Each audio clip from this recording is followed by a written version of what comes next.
Hello folks, and welcome to our lecture on audience analysis. In this lecture we will be covering quite a few subjects in relation to audience analysis. We will begin with a basic understanding of audience-centeredness and analysis. We will then move on to situational audience analysis, demographic audience analysis, knowledge analysis, the psychology of the audience, and we will close with how to begin adapting to your audience.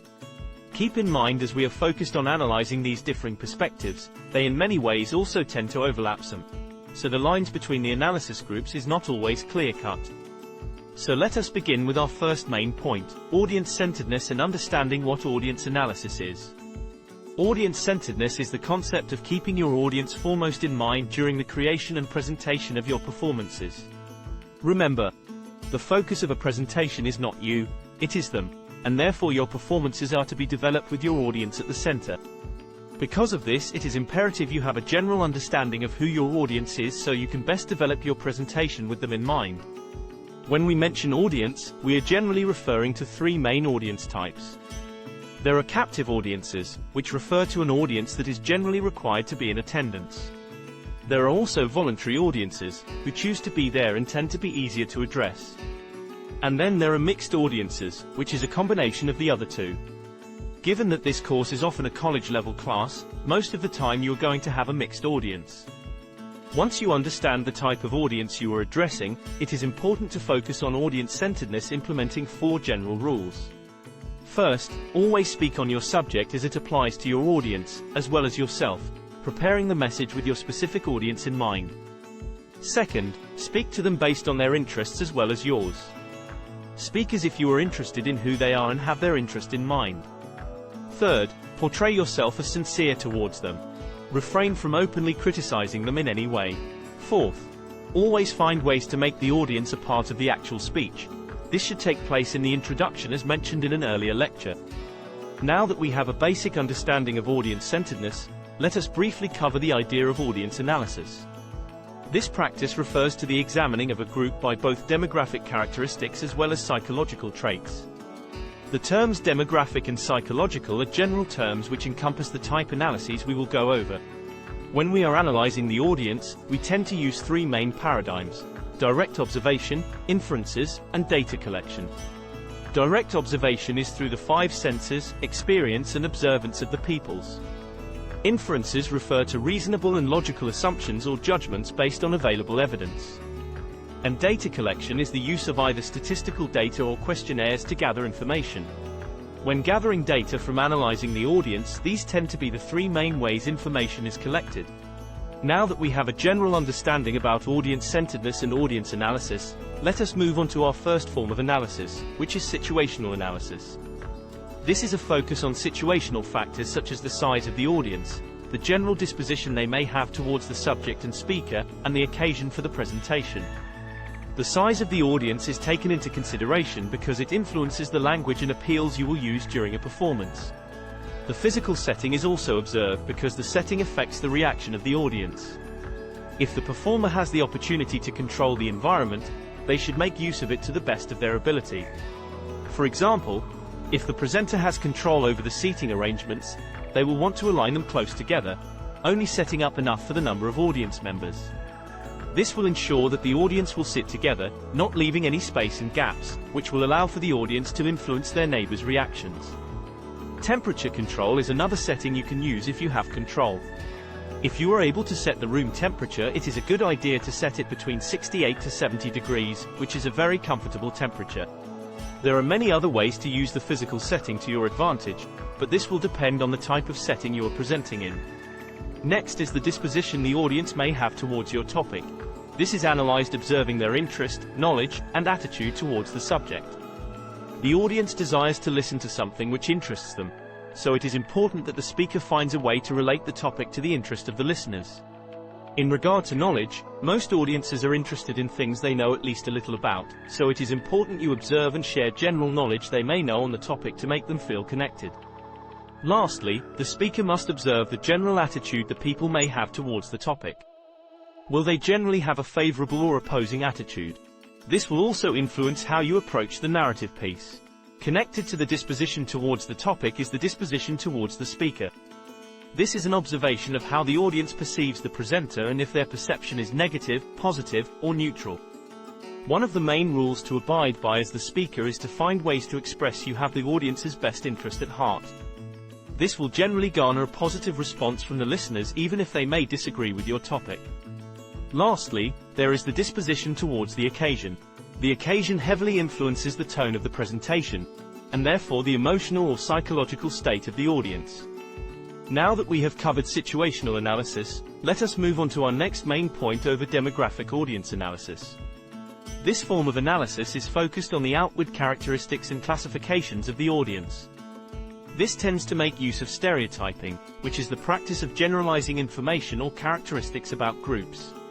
It is important to make a distinction between the general term of stereotyping and the negative term of stereotyping. The general term is a broad view, and is often associated with observing general patterns and characteristics which can be measured. The negative form of stereotyping has to deal with what is referred to as totalizing. This is the taking of a specific characteristic from a group or people and making that the totality of that person or group. This is the form of stereotyping we should keep away from. The first demographic we will approach is age. The general age of your audience is a determining factor on the disposition of your topic. Age is a major factor that influences the outlook and worldview of a person. Not every generation thinks alike. One thing to keep in mind is that there are generational overlaps which are new to our culture. We have people living longer and interacting with a very young generation. The older generations grew up in a culture concerned with family matters and households, while the younger generation grows up focusing on career paths and individuality. Next, we have the concept of gender. Keep in mind that gender practices and attitudes differ between men and women. There are biological, cultural, and psychological differences between the sexes. In this case, we are more concerned about the communication patterns between the two. For example, notable communication expert Barbara Tucker defines the differences as inductive style and deductive style. She notes that women generally communicate using inductive style. They focus on giving more details as they move towards a conclusion. They tend to listen better, interrupt less, collaborate more and give more praise when communicating. Men, on the other hand, communicate more deductively. That is, they generally are more direct, clearly stating the point, limiting details, asking less questions and qualifying what they say. The next characteristic is sexual orientation. This characteristic is generally perceived differently based on the cultural background of your audience. It is important that you know the cultural attitudes regarding sexual orientation to better approach them. Next, there is racial, ethnic, and cultural backgrounds. These three are bound together because they overlap one another and are generally difficult to separate when approaching analysis. Keep in mind that we are a multiracial and ethnic culture, so there are lots of overlaps in our country. There are times when you may analyze an audience that is more homogeneous, that is, they are very similar in their characteristics. Whichever group, you must analyze the best way to approach them with your topic and find ways to relate to them. Moving on, we have group membership. These are the affiliations people have towards groups. For example, occupations, social positions, education level, social standing, gender, religion, etc. Most people belong to several types of groups that they are affiliated with, and these groups influence their perceptions and worldview. Next, we have region. This is analyzed in both country regions and residential regions. Country regions in our culture refer to general locations such as the West Coast, East Coast, the South, and the Midwest. Many times, these region types can give a general understanding of the people groups, as the lifestyles and values may be similar. Residential regions, on the other hand, refer to urban areas, suburbs, and rural regions. People's everyday lifestyle is heavily influenced by the residential region they were raised in. Our next characteristic is religion. This is often associated by region, as region plays an influence on one's religious upbringing. Religion is a major influence on the value system of your audience and plays a major role in their perceptions of ethics. It is important to remember that there are a large range of faiths, and even those dominant religions have many denominations. For example, Christianity is one of the largest religions in the world, but there are over 2,000 denominations worldwide, and not all agree to the same doctrinal practices. There is also a distinction between affiliation and commitment. Religious affiliations refer to having a loose connection to a religious group.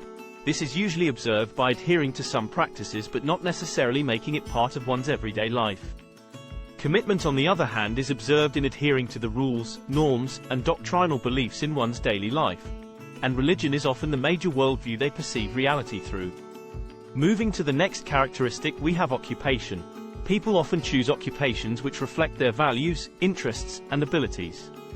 We also tend to associate with people groups who are closely associated with your occupation. Closely associated with occupation is education, our next characteristic. We often associate educational levels with intelligence levels, and we make general assumptions about others based on their educational level. Overlapping with occupation and educational levels is socio-economic level. This is the general standing people have in society based on their economic level. In our culture, the socio-economic level of people is very fluid and not necessarily permanent. For example, since we live in a capitalist society, we focus on the use of the free market. This allows people to move up and down in regard to their socio-economic level. For example, someone can be born into a level of poverty, yet move up into a level of wealth, and vice versa. And our last characteristic in demographic analysis is family status. The status of family differs among our diverse population. We have married, single, divorced, families with children, no children, multi-generational households, and so on. All of these factors influence the worldview of audience members and what they place for their responsibilities, priorities, and decision-making. Now that we have covered the demographic audience analysis, let us move on to knowledge analysis. This is a rather short analysis but a very important one. The speaker must make efforts to analyze the general amount of information the audience would know of their topic or subject. After gaining a basic understanding of audience-centeredness and analysis, we will move on to our next main point of understanding the psychology of the audience. Understanding the psychological state of the audience is not something we can generally measure, but it is important to understand some of the main psychological characteristics of your audience when creating your performance. As we approach some of these psychographic characteristics, we are observing four elements: attitudes, beliefs, values, and needs of the audience. Let us first examine attitudes. These are learned dispositions people hold towards other people, ideas, objects, and so on. Our attitudes come by way of our experiences, information, and interactions, and they often lead to actions which in turn strengthen those attitudes. Attitudes are somewhat unstable, in that they can change easily at times based on new experiences or information. Beliefs are what we would consider our principles and views that we hold to be true. They influence how we respond to the world as we interact. Beliefs are more durable than attitudes because they do not hinge on issues but rather on ideas. For example, when you look at almost all historic civilizations, almost all of them develop their belief systems on forms of religion, and religions focus on ideas and not issues. Beliefs have four main characteristics which make them stable and difficult to change. First, they are stable because they are grounded in a value system. And the longer we hold on to them, the more stable they become. Second, they take a central part of our identity and self-concept, and make up a portion of how we identify ourselves. Third, they are salient, and we consider them extremely important enough to keep them at the forefront of our mind. And fourth, they are strengthened as we engage in activities or thoughts that support them, and we purposely look for activities which strengthen them. Overlapping beliefs, we also have values. Values are what guide our beliefs and regulate our attitudes. They are often connected to our goals we consider important or desirable and are often found in representations such as materialism, nostalgia, or physical pleasure. Lastly, we have needs. These are considered important deficiencies which we are motivated to fulfill. The most notable theory and model used to explain needs is known as Maslow's hierarchy of needs, which portrays the needs of a person starting at a foundation and moving upwards as those bottom needs are met. For example, the very bottom and foundation of our needs are the physiological needs that must be met, that is, we need food, water, and sleep. Once those needs are met, then we can advance onto our need for safety, which is security, protection, and resources. After our safety needs are met, we can then focus on our love needs, which would entail friendships, family, and romance.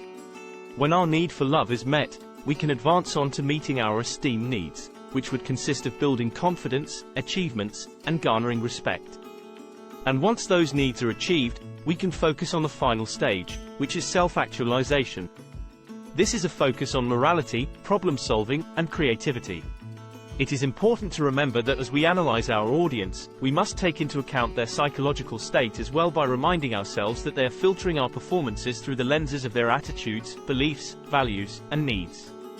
And with that, we will wrap up this lecture over audience analysis. Remember, you are to practice audience-centeredness by keeping the audience as the center of your performances from its creation to its ending.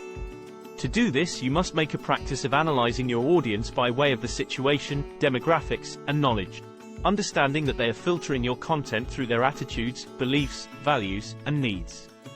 Making a habit of these practices will help ensure that your literary performances are not only understood by the audience, but it will make them feel as if you made this specifically for them.